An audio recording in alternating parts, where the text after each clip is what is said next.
ये है आग। इस आग में सब कुछ जलकर राख हो जाता है, पर जो बिना आग के ही जलते रहें उन्हें आप और हम क्या कहें। आप यह सोचकर हैरान है ना। ये है आंधी। इसमें ही जीवन का सब कुछ तहस नहस हो जाता है, पर कोई बिना आंधी के भी ज्यादा बिखर जाए तो इसमें किसका दोष। आज की युवा पीढ़ी बिना आग और आंधी के जल और बिखर रहे हैं। क्यों? आइए इस बात को जानने और समझने के लिए इस वीडियो को आरंभ से अंत तक बारीकी से देखें। अब हम आपको कुछ ऐसी तस्वीरें दिखाने जा रहे हैं जिससे आपको पता चल जाएगा युवा पीढ़ी के भटकने का कारण क्या है। हमें विश्वास है इस वीडियो को देखने के बाद अपनी राह से भटकी असंख्य युवा पीढ़ी जरूर बदलेगी। इसे पूरी तरह रिसर्च करके बतलाया जा रहा है, जिसके माध्यम से डांस यानी नृत्य के विविध प्रकार, साथ ही गीत के विविध प्रकारों से होने वाले लाभ हानि पर चर्चा है। सामान्यतः नृत्य एवं गीत से हमारे शरीर के ऊर्जा पर होने वाले प्रभाव पर हम अधिक सोचते विचारते नहीं। अनुकूलता में अनुकूल, प्रतिकूलता में प्रतिकूल, ये सकारात्मक हो सकते हैं और नकारात्मक भी।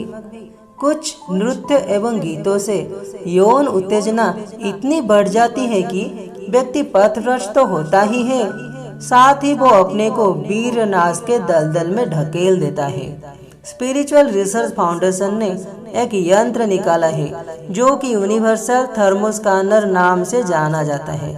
इससे अनुकूल एवं प्रतिकूल, जिसे हम पॉजिटिव और नेगेटिव ओरा भी कह सकते हैं, उसे अलग करने की क्षमता है। संत जब भक्ति गीत गाते हैं, गीत के प्रभाव से पॉजिटिव ओरा लगभग 2 मीटर तक बना रहता है। एक आनंदमय अलौकिक वातावरण उत्पन्न होता है। आप इस वीडियो के माध्यम में देख सकते हैं।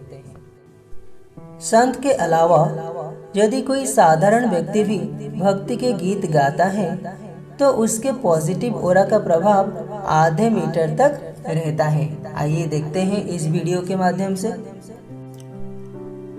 इस प्रकार के नृत्य केवल क्लब या पॉप तक सीमित नहीं है। हमारा दुर्भाग्य तो यह है कि जन्मदिन, शादी ब्याह एवं धार्मिक त्योहारों, पर्वों में भी इस प्रकार के अश्लील नृत्य देखने को मिलते हैं। खासकर हम दुर्गा पूजा की बात कर सकते हैं, जिसमें माँ देवी अन्याय के विध्वंस के लिए हमारे बीच अवतरित होती हैं। उनके विसर्जन के समय होने वाले शोभा यात्रा में शराब पीकर विविध वाद्य यंत्र के साथ इस प्रकार के अश्लील नृत्य हमें हर जगह देखने को मिलते हैं। जिस माँ से हम आशीर्वाद की भिक्षा करते हैं, अपने जीवन को मंगलमय सुखमय बनाने को कहते हैं, उसी के समक्ष ऐसा अश्लील नृत्य। अब समय आ गया है जब हमें आत्मसमीक्षा करनी होगी। नृत्य बुरा नहीं है, पर उसे अभिव्यक्त और अर्पण की शैली ठीक नहीं है। इसके संदर्भ में हम जगन्नाथ की रथ यात्रा का उदाहरण ले सकते हैं, जिसमें नाद, संगीत, नृत्य, गीत सब कुछ तो है। वहाँ पर जहाँ भक्ति का उद्रेक होता है, कलुषित भावनाएं दब जाती है, वहाँ देवी पूजा की यात्रा में मनुष्य अमानुषिक हो जाता है। सारी राक्षसी वृत्तियाँ उस पर हावी हो जाती हैं। परिणाम स्वरूप होने वाले दंगे फसाद को हम हमेशा देखते हैं। क्या यही है दुर्गा पूजा का मूल्य उद्देश्य? इस प्रकार के नृत्य एवं गीत देखने और सुनने से शरीर के मूलाधार एवं स्वादिष्टान चक्र के पास मौजूद अग्नि उत्तेजित हो जाते हैं और शक्ति नाश का द्वार खोल जाता है। आप इस वीडियो को ध्यान से देखिए। भक्ति संगीत या फिर सद्भावना से युक्त गीत मनुष्य ही नहीं, पशुओं पर भी अपना असर दिखा रहा है। भक्ति के गीत सुनकर जहाँ इस बछड़े के कान आनंद से फड़फड़ा रहे हैं, वो प्रसन्नता के मुद्रा में है। वहीं पर दूसरे भड़कीले गीत को सुनकर वो भी कैसे फड़क उठता है। ये जिस नृत्य को आप देख रहे हैं, जिसका प्रचलन जोरों पर है, वो हमारी संस्कृति नहीं है। किसी भी नृत्य की अंग भंगी और मुद्राएं पॉजिटिव और नेगेटिव स्पंदन यानी वाइब्रेशन को बनाती है, जिससे व्यक्ति को तत्कालीन सुख मिलता है। व्यक्ति के अंदर राजसिक तामसिक भाव और उत्तेजित होते हैं। परिणाम ये होता है कि नेगेटिव ओरा क्रमशः बढ़ती रहती है और पॉजिटिव ओरा उसी हिसाब से कम जाती है। शब्द का प्रभाव हमारे मन और मस्तिष्क पर भी होता है। उदाहरण के लिए, हम यदि कोई हॉरर सिनेमा देख रहे हो तो उसकी आवाज से ही डर के मारे कंपकंपी छूटती है, दिल घबराने लगता है। जैसे ही हम उसकी आवाज धीमी कर देते हैं, तब आधा डर वैसे ही गायब हो जाता है। आजकल की युवा पीढ़ी अपने फोन में जिस तरह के हेलो ट्यून रखते हैं, उससे उनके दुर्बल मानसिकता का सूचना मिलता है। यह हम सब तो मानते हैं, हमारा मन हमारे बस में नहीं है, ना ही हम उन पर अंकुश लगाने की कोशिश करते हैं। श्री कृष्ण भगवान को अर्जुन ने भी ठीक यही कहा था, चंचलं हि मनः कृष्ण प्रमाथि बलभद्रुढं तस्याहं निग्रहं मन्ये वायुरिव सुदुष्करम। अर्थात हवा को अपने हाथ में पकड़ना जैसे मुश्किल है, अपने मन को अधीन करना ठीक उसी तरह बहुत कठिन है। आजकल के एकल परिवार में माता पिता के बहुत ज़्यादा लाड़ प्यार के कारण हमारी सहनशीलता धीरे धीरे कम हो चली है। इसे हम खुद भी आजमा सकते हैं। जब कभी हम फोन पे किसी से बात करते हैं या बात सुनते हैं, वो व्यक्ति या फिर उसकी बातें हमें अच्छी ना लगती हो तो हमारा चेहरा तन जाता है, हम गुस्से से लाल पीला हो जाते हैं। ये क्या है, कैसी मानसिकता है। इसी तरह घर पर हो या घर से बाहर हम शिष्टता को भूला बैठे हैं। मुंह से बात निकलते ही दो अपशब्द तो जुड़ ही जाते हैं। अब यह बड़ेपन की निशानी है। बड़ों के सामने, छोटों के सामने, माँ बहनों के सामने माँ बहनों का नाम जोड़कर अपशब्द कहना, गाली देना तो अब आम बात हो गई है। हम जो कुछ कह रहे हैं, जो कुछ कर रहे हैं, हमारे उस प्रतिक्रिया का प्रभाव समाज और परिवेश पर कैसा पड़ता है, उस पर तो हमारा नज़र जाता ही नहीं है। इसे तो हम सभ्यता के नाम पर अपने पर किया गया अत्याचार भी कह सकते हैं। हमें अपने इंद्रियों पर अंकुश लगाना होगा। मुंह से निकलने से पहले हर शब्द को नाप चोप कर रखना होगा, क्योंकि हमारे शब्दों से ही हमारी प्रतिष्ठा बढ़ती है और फिर बिगड़ती भी है। तो आइए अब जानते हैं भारतीय क्लासिकल संग, म्यूजिक, डांस, इंस्ट्रूमेंट, स्पिरिचुअल संग आदि से होने वाले फायदे।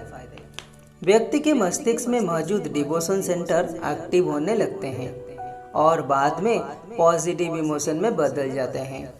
जीवनी शक्ति ऊपर उठती है, जो कुंडलिनी शक्ति को ऊपर उठाने में मदद करती है। पॉजिटिव ऑरा बढ़ती है, जिससे शरीर के चारों तरफ एक रक्षा कवच बन जाती है। शरीर में सुप्त नेगेटिव एनर्जी धीरे धीरे नष्ट होने लगती है। मनुष्य में सात्विक भावना का उद्रेक होता है और वो आध्यात्मिक के रास्ते पर चल पड़ता है। जो व्यक्ति इस तरह के नशे का शिकार हो चुके हैं, बीर्ज पतन जैसे दलदल से उभरना चाहते हैं, वे हम अभी जो उपाय दिखाने जा रहे हैं उसका अवलंबन जरूर करें। सोने से पहले कोई भी आध्यात्मिक पुस्तक जो आपको अच्छी लगती हो, उसे अवश्य 15 से 20 मिनट तक पढ़ें, फिर सो जाइए। ठीक उसी तरह सुबह उठते ही बिस्तर पर बैठकर अपने दोनों हाथों को देखें और उसमें विश्व नियंता के दर्शन करते हुए हाथों को मसलकर उन्हें आंख और चेहरे पर लगाते हुए उनकी कृपा की भिक्षा करें। हफ्ते में 1 या 2 बार मौन व्रत में रहें। इस व्रत के समय थोड़ा ईश्वर का ध्यान अवश्य करें। व्रत तोड़ते समय पहले गुनगुने पानी का सेवन जरूर करें। दोनों कानों के गहर को रुई या फिर ईयरफोन, जो आजकल हर एक के पास है, उसे कानों में लगाकर अनाहत नाद, जो कि विशेष प्रकार की ध्वनि है, उसे सुनने का प्रयास करें। आपका मन शांत हो जाएगा। शारीरिक व्यायाम करने पर हमारे शरीर में एंड्रोफिन हार्मोन क्षरण होता है, जिससे फायदा ये होता है, जिस प्रतिकूल परिस्थिति में हम हैं उससे अपने आप ही हटते चलते हैं। जीवन में स्वास्थ्य लाभ अपने आप नहीं होता, बल्कि स्वास्थ्य को बनाकर रखना पड़ता है। तुलसीदास कहते हैं, सत्संगति हरि भजन तुलसी दुर्लभ दोए। मतलब हरि का भजन और सत्संगति ये दोनों ही हमारे लिए दुर्लभ है। जहाँ जिसे ये मिल जाए वो भाग्यशाली है। इस रसानंद के लिए हमें बचपन से ही बच्चों को विकसित करना होगा। इसीलिए उचित शिक्षा, परिवेश और अनुकूल संगठनों से उन्हें जोड़ना होगा। इसीलिए हमारे यहाँ बाल विकास, स्वाध्याय मंडली, गीता ज्ञान यज्ञ आदि में बच्चों का मनोनिवेश करना होगा, जिसे उनकी अपनी आत्मशुद्धि के साथ साथ परिवार, समाज और राष्ट्र का भी कल्याण होगा। कई बार देखने में मिलता है, बचपन में जिन्हें ये शिक्षा नहीं मिलती है, बड़ा होकर वे भटक और बिखरने लगते हैं। कोई बात नहीं, देर आए दुरुस्त आए। समाज में इस उम्र में विकास के लिए भी विविध अनुष्ठानों का आयोजन किया जा रहा है, जिसे उनका मनोविज्ञान ठीक हो सके।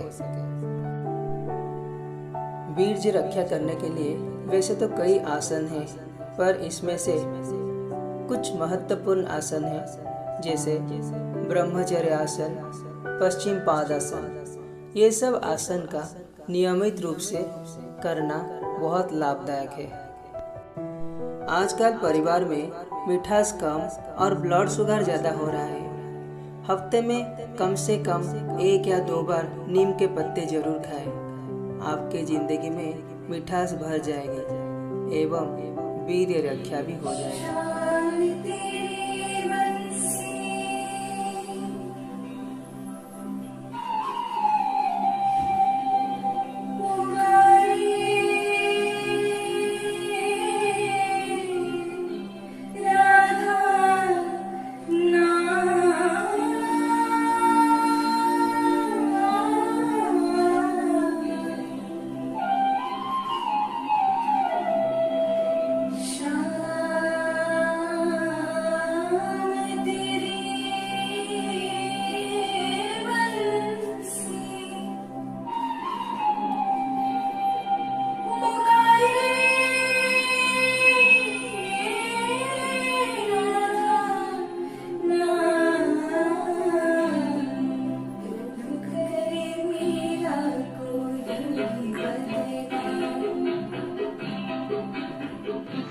अधरं मधुरं वदनं मधुरं नयनं मधुरं हसितं मधुरं श्याम तेरे बंसी पुकारे राधा नाम श्याम तेरी बंसी पुकारे राधा नाम लोग करे मीरा को